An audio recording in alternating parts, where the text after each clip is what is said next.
નમસ્કાર, હું Rinku Prajapati public India ન્યૂઝમાં આપનું સ્વાગત કરું છું। શરૂઆત કરીએ આજના સમાચારની। બાકરોલ સ્ક્વેર કોમ્પ્લેક્સનો બનાવ। આણંદ વિદ્યાનગર ફાયર બ્રિગેડની ટીમે આગ પર કાબૂ મેળવ્યો। વિદ્યાનગર બાકરોલ રોડ પર આવેલ એક કોમ્પ્લેક્સના ઇલેક્ટ્રિક મીટરમાં એકાએક આગ લાગી હતી। આણંદ વિદ્યાનગર ફાયર બ્રિગેડની ટીમે સ્થળ પર પહોંચીને આગ પર કાબૂ મેળવ્યો છે। સદનસીબે આગની આ ઘટનામાં કોઈ જાનહાનિ થયેલ નથી।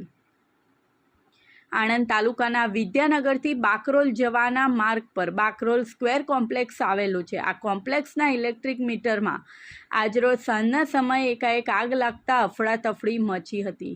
આગને પગલે કોમ્પ્લેક્સમાંની દુકાનો ટપોટપ બંધ થવા લાગી હતી। દુકાનદારો તેમજ ગ્રાહકો કોમ્પ્લેક્સની બહાર નીકળી ગયા હતા અને આ અંગેની જાણ ફાયર બ્રિગેડને કરી હતી, જેથી આણંદ તેમજ વિદ્યાનગર ફાયર બ્રિગેડની ટીમ તરત જ સ્થળ પર દોડી આવી હતી અને પાણીનો મારો ચલાવી આગ પર કાબૂ મેળવ્યો હતો। સદનસીબે આ ઘટનામાં કોઈ જાનહાનિ થવા પામી નથી। આ સાથે આજના સમાચારને અહીં સમાપ્ત કરીએ છીએ।